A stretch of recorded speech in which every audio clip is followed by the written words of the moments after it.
여러분 또 만나 뵙게 되었습니다. 앞으로 또 2주 더 이제 인터넷 강의를 해야 된다고 합니다. 빨리 여러분을 만나 뵙고 싶은데 환경이 이렇게 우리를 가로막네요. 어쩌면 장기전에 좀 돌입해야 될지 대비를 해야 될지도 모르겠다, 이런 생각도 해보게 됩니다.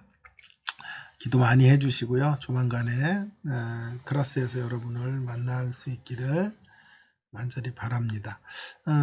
또 어떤 분들은 제가 올린 토의 사항들을 어디다 답을 다느냐, 이런 문의들을 하시던데요. 질의응답방이 있지 않습니까? 거기에 들어오셔서 여러분 제가 질문한 것들을 간략하게 여러분들이 표현해 주시면 여러분들이 열심히 듣고 있다라고 하는 걸 제가 확인하는 정도로 그렇게 하겠고요. 나중에 또 가산 점수도 필요하면 드리도록 그렇게 하겠습니다. 너무 큰 부담 갖지 마시고 꼭 답을 많이 잘 써야 된다는 아니고요. 그런 토론들을 요청하기 때문에 어쩔 수 없이 또 올려야 되고 하는 그런 상황이라는 것도 이해해 주시기를 바랍니다. 자, 오늘 3번째 시간으로 구약 강해와 설교. 저는 한 2주 정도 이제 인터넷 수업을 하고 수업에 만나서 무엇보다도 페이퍼에 대한 이야기를 하려고 했습니다. 그래서 첫 시간에 페이퍼를 어떻게 작성할지 이런 것들을 온라인상으로 말하기가 좀 그래서 말씀을 드리지 않았는데, 이렇게 좀 장기전으로 또 흘러가기 때문에 이쯤에서 이제 학기 페이퍼 작성의 지침들을 좀 말할 필요가 있을 것 같습니다. 그래서 오늘 조금 그런 이야기를 먼저 좀 해보도록 하겠습니다. 학기 페이퍼 과제를 어떻게 작성할 것인가 하는 지침들입니다. 먼저 과제는 사무엘 상하, 우리가 이제 함께 공부하는 본문에 어떤 본문이든지 임의로 선정을 하셔서 설교문을 제출하면 되겠습니다. 수업에서 제시하게 될 그런 요한복음이 아니라 사무엘서, 사무엘 상하의 해석과 본문을 기본 토대로 해서 그것을 이제 본인의 말로 바꾸어서 거기에다 살을 붙이고 내용을 첨가하면 되겠습니다.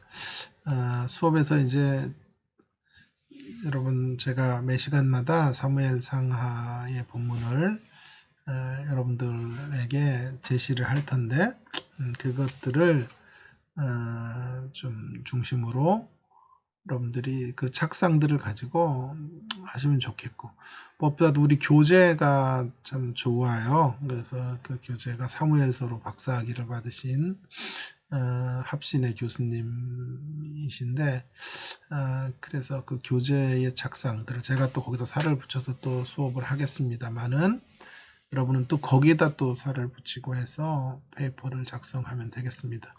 그때 이제 문학적 단위, 리터러리 유닛을 잘 설정하시고 이왕이면 교재에서 제시된 것들을 따르는 게 좋겠습니다. 그래서 사무엘 상하를 어떤 식으로 이제 큰 문단으로 끊어가는데요, 저자가 그런 것들을 좀 잘 따라서 하시고, 혹은 여타의 다른 주석들을 통해서 보셔도 그곳에 문단을 문학적 단위로 끊고 있어요. 그래서 그런 것들을 참고하셔서 어느 본문 한 장이 돼도 되겠고요, 몇 개의 절이 돼도 되겠고, 여러 장들이 함께 거쳐서 하나의 문학적 문단을 이룬다고 생각하면 그렇게 또 진행해 가면 되겠습니다. 과제를 위한 팁은요, 이제 제가 샘플로 제시하게 될 절차들을 따라서 이제 본문의 중심 구절과 설교 본문을 먼저 적으시고요. 그 다음에 이게 1번이고요. 그 다음에 간략한 본문의 주해들 전체적인 주석보다는 필요한 부분들을 선별적으로 제시해서 꼭 필요하다고 생각되는 것들을 역사적 배경이랄까, 의미의 확장이랄까, 문법적 사항이랄까, 신학적인 이슈랄까, 이런 것들을 간략간략하게 말하면 되겠습니다. 이게 두 번째이겠고요. 그 다음에 본문의 묵상 혹은 설교적 착상을 좀 하고, 그 다음에 설교의 개요를 좀 다루고요. 그 다음에 설교의 적용, 그리고 전체적인 설교문을 하는 한 6개의 과정들을 따라서 여러분들이 이런 구성들을 따라 마지막 이제 학기 말 때까지 사무엘 상하 본문 하나를 잡아서 가운데서 써서 제출하시면 되겠어요. 분량은 A4에 10포인트 정도, 설교문 전체 설교문은 4, 5페이지인데요. 나머지 이런 전체 설교문은 6번이잖아요. 전체적인 설교문 5번까지의 과정들을 한 두세 페이지로 하면 총 6에서 9페이지 정도가 되겠고요. 설교의 대상은 주일 예배에 참석한 성인을 중심으로 하겠습니다. 학기말 한 주 전까지 하겠는데요. 자, 그런 예를 제가 좀 요한복음의 예를 가지고 한번 좀 들어보겠습니다. 여러분 이것을 사무엘서에 좀 그대로 적용을 하고 절차들을 좀 마련해서 하면 좋겠다. 다음에는 제가 사무엘서를 갖고도 한번 그런 이제 6가지의 스텝을 과정들을 따라 페이퍼를 내는 예들을 좀 들어보도록 그렇게 하겠습니다. 오늘은 요한복음 본문을 가지고 한번 예문을 들어볼게요. 자, 예를 들면 이렇게 중심 첫 번째는 구절과 본문, 여러분이 선정한 본문의 중심 구절을 예를 들어서 제가 요한복음 1장 몇 절이죠? 19절에서 34절까지였으면 이렇게 중심구절을 1장 29절로 해서 적는 것이죠. 그리고 본문을 이제 이렇게 제가 전체 본문을 이제 적었습니다. 요한이 드러내어 말하고 좀 중간중간만 읽어볼게요. 숨기지 아니하니 드러내어 하는 말이 나는 그리스도가 아니라 너가 누구냐 그랬더니 요한이 그렇게 말하면서 나는 물로 세례를 베풀거니와 너희 가운데 너희가 알지 못하는 한 분이 뒤에 오시는데 나는 그의 신발끈 풀기도 합당하지 않다 이렇게 말했죠. 이튿날 요한이 예수께서 자기에게 나오심을 보면서 보라 세상죄를 지고 가는 하나님의 어린 양이로다 이렇게 말합니다. 나도 그를 알지 못했으나 이제 그를 만나고 그를 알게 되었다. 이런 얘기를 하죠. 나를 보내어 물로 세례를 베풀라 하신 그이가 나에게 말씀하시되 성령이 내려와 누구 위에든지 머무르거든 그건 내가 성령으로 세례를 베푸는 이인 줄 알라 하셨기에 내가 보고 그가 하나님의 아들이심을 증언하였다. 요한복음 1장 19절에 34절. 여기 줄은 제가 일부러 설교에서 앞으로 좀 잘 사용될 수 있을 것 같은 대목들이기 때문에 줄을 쳤어요. 이제 본문의 주해를 간략하게 하자 그랬죠. 선별적으로 제가 숨기지 아니하고 말했다. 나는 그리스도가 아니라고요. 이 대목을 제가 간략하게 이제 주해를 하면 요한복음의 강조는 공간 부분과 달리 세례 요한의 정체성과 사역에 대하여 최소한의 관심만을 드러낸다. 대신에 요한이 그분의 정체를 밝히고 그를 높이는 것, 예수님의 정체를 최소한도의 논의만을 하는데 요한에 대하여 그러나 그 내용이 참 기가 막힌데 요한은 그리스도를 표시하는 것에 집중하고 있는 것을 보게 돼요. 그는 매우 정직하게 내가 아니다 라고 말하고 자신의 머물러야 될 자리를 분명히 인식하고 있는 거죠. 여러분 요즘 너무도 많은 분들이 자신의 위치를 넘어서요. 이만희를 위시해서 그 모든 이런 이름이 있다는 분들이 중에 간혹 이렇게 자신의 위치를 망각하고 월권을 하는 이런 혼란스러운 현실 속에서 숨기지 아니하고 내가 아니다라고 말하는 그리스도다 라고 말하는 요한의 모습들 매우 기감이 됩니다. 29절에 제상제를 지고 가는 여기 빠졌는데 하나님의 어린 양이라는 구절이에요. 제상제를 지고 간다는 건 속죄제물로서의 어린 양인데 수식어가 하나님이에요. 하나님의 어린 양이라고 하신 이유가 뭘까요? 예수님의 특수성 때문이다. 구약의 모든 어린 양은 인간이 마련한 어린 양인데 예수님만 하나님이 마련하신 매우 독특하고 유니크한 양이시다 라고 하는 것을 강조하는 거죠. 나도 그를 알지 못하였으나 매우 중요한데요. 여인이 낳은 자 중에 가장 위대하다고 하는 세례 요한마저도 하늘에서 떨어진 자가 아니라 만들어진 자예요. 물론 그는 남다른 신앙의 사람임을 부정해서는 안 됩니다. 그렇다고 그를 추앙해서도 안 돼요. 긴장과 조화와 통합, 제가 성육신에 대한 이야기를 하는 이유가 바로 여기 있어요. 이러한 긴장을 잘 말해주는 한편의 시 제가 지하철 벽면에서 이제 보고 캡처를 했는데요. 꽃 한 송이라는 시인데요. 자 보세요. 민들레 한 송이를 민들레가 피었다고 하면 하늘은 뭐가 되고 땅은 뭐가 되는가. 스스로 피었다고 하면 오만한 거죠. 하늘과 땅의 역사로 이루어진 것이죠. 그러나 그것만 또 이야기하면 안 돼요. 하늘이 피었다고 하면 혹은 땅이 피었다고만 하면 민들레는 또 뭐가 되나. 그래서 세례 요한은 처음부터 그렇게 하늘에서 뚝 떨어진 존재는 아니에요. 처음부터 위대한 하나님의 종은 아니었다. 나도 그를 알지 못했어. 그런 한계와 부족이 있었지만 그 자리를 딛고 일어섰다라고 이제 말을 하는 것이죠. 그래서 이 두 가지를 함께 잘 고려해야 된다 정도의 이렇게 선별적인 주의들을 좀 했고요. 이제 본문의 묵상, 제가 중요하게 읽은 설교를 위한 착상인데요. 이런 묵상들을 여러분이 좀 가지면 설교를 위해서 좋은 논의가 될 수 있을 것 같은데 한마디로 저는 시작은 어두운 내 눈을 밝혀서 찬송가 진리의 빛을 보게 해달라라고 하는 찬송가 가사로 시작을 하는데요.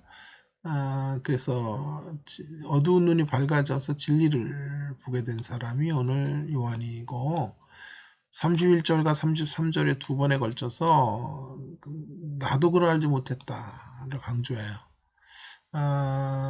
여자가 나온 자 중에 가장 위대하다고 칭찬을 받았던 세례 요한도 원래부터 신앙심이 깊어서 진리이신 예수님을 알게 된 것이 아니에요. 그도 어두운 가운데 아무것도 보지 못한 때가 있었음을 알려주는 거죠.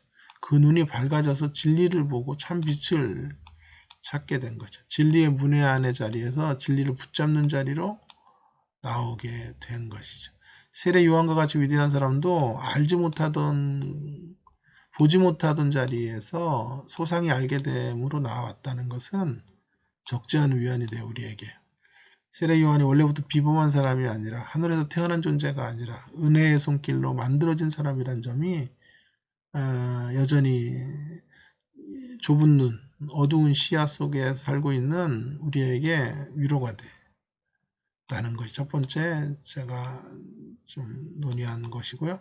그렇다면 눈이 밝아져서 그가 보게 된 것의 핵심 골자가 뭔가 29절에 증거하는 것처럼 한마디로 제상제를 지고 간 하나님의 어린 양으로 보게 된 거죠. 그분을 만난 거죠. 그분을 이제 밝히 깨닫게 된 거죠. 인간의 가장 심각한 문제가 죄인이라는 사실이고 죄를 지어도 죄인이 아니라 죄인이기 때문에 죄를 지어요. 아무리 결심을 해도 늘 죄 가운데 떨어지는 별 수 없는 인간의 모습이죠. 근본적인 죄의 문제를 해결하지 않고서는 더 윤리적이고 도덕적이고 교양을 쌓는 것으로 새로워질 수 없어요. 이러한 문제를 해결하시기 위해 예수님이 오셨고요. 그분은 구약의 모든 제도를 한 번에 영원한 효력이 발생하는 한 번의 죽음으로 완성하셨죠. 그래서 하나님의 어린 양으로 오신 거죠. 그 면에서 세례 요한이 외친 세상지를 주고 온 하나님의 어린 양이야말로 신자된 우리들이 평생 외쳐야 될 복음의 메시지인 거죠. 찰스 윈들은 이 부분을 보통 사람이 전해야 하는 보통이 아닌 메시지라고 말했어요. 이를 위해서 중요한 건 하나님의 역사를 직접 체험하는 거예요. 사변적 지식이 아니라 체험적 지식이다. 그래서 만약 설교를 끌고 간다면 바로 이런 착상과 이런 묵상을 가지고 이제 설교를 만들게 되겠죠. 그래서 한마디로 앞부분과 뒷부분의 두 이야기를 한번 어떻게 연결할 것인가 하는 것들을 고민하면서 설교와의 작업으로 가게 될 것인데요. 앞부분에서는 주로 교만은 없죠. 그가 원래부터 신앙의 영웅이 아니었다라고 하는 것이 포인트가 되겠고, 뒷부분에는 이제 그럼에도 불구하고 그는 주님을 만난 후에 위대한 사람으로 주님을 신실하게 증언했다. 뭐 이런 얘기가 될 텐데요. 그래서 제가 이제 그런 근거에서 설교의 개요들을 한번 적어봤어요. 간략한 설교의 아웃라인 같은 건데요. 제목을 이렇게 잡았어요. 어떤 산일까요? 서론은 산 이야기로 주제를 환기시키는 것으로 시작을 하면 좋겠고요. 산과 관련된 여러분이 경험한 에피소드를 제시하는 것으로 청중과의 접촉점을 찾고 세례 요한이라는 산에 대하여 이제 이야기하겠다고 들어오면 되겠어요. 세례 요한은 여인이 낳은 자 중에 가장 위대한 인물이라고 했어요. 세례 요한은 우리가 도달해야 될 위대한 산임이 분명해요. 전환어는 그렇다면 그는 누구도 오를 수 없는 산인가? 첫 번째 대지는 아니요. 아무리 위대한 인생도 누구도 오를 수 없는 산이라고 할 수는 없어요. 어떤 증거가 뭐냐 하면 나도 그를 알지 못하였으나가 주는 말씀으로 이진술이 옳다는 사실을 밝혀야 되는데 나도 그를 알지 못했다. 나도 그를 몰랐다. 라고 하는 거죠. 처음부터 그를 알지 못했어요. 처음부터 진리의 빛으로 그가 확연하게 주님을 쫓았던 건 아니었다.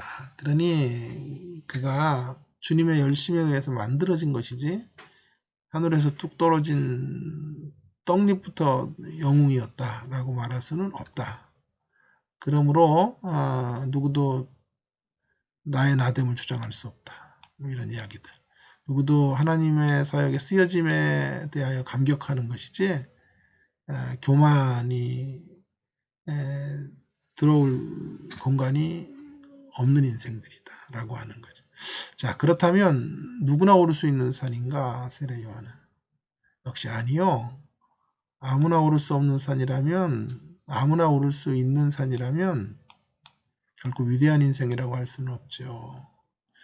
그러나 이후의 삶의 초점. 무슨 말이냐면 위대한 신앙의 세례 요한은 전에 예수님에 대해 제대로 알지 못했던 자리에서부터 예수님을 증언하는 증인의 자리로 나아가게 됩니다. 주님이 귀하게 보시는 것은 그러나 이후의 삶이에요. 이전엔 이렇게 살았으나 그러나 그 이후에는 어떤 삶으로 나아가는지. 그러나 이전으로 되돌아가지 않고 퇴보하지 않고 앞을 향해 전진하는 삶을 귀하게 보십니다. 그렇게 살 수 있었던 이유는 뭐죠?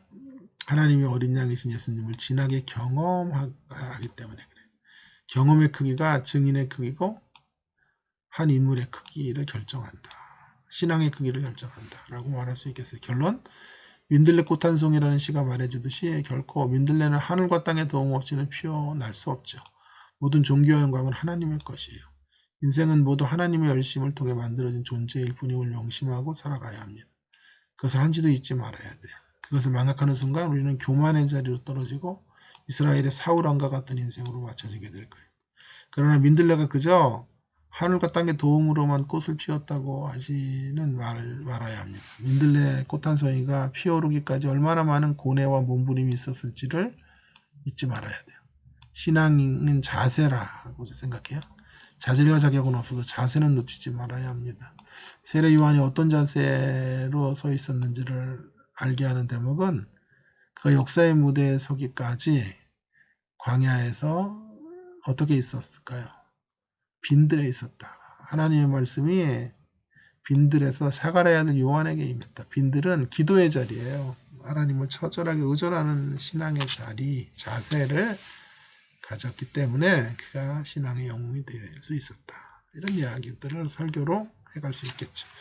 적용은 예수님을 더 알기 원하는지, 사변적 지식을 넘어 체험적 지식을 얻기 위하여 어떤 노력을 하는지. 이런 4번에 근거해서 이제 전체적인 것을 확장시켜가는, 거기 안에 살과 전체적인 내용들을 확장하는 설교문을 4, 5페이지 정도로 작성하면 되겠습니다. 설교문 대상은 주일, 성인으로 하면 좋겠습니다.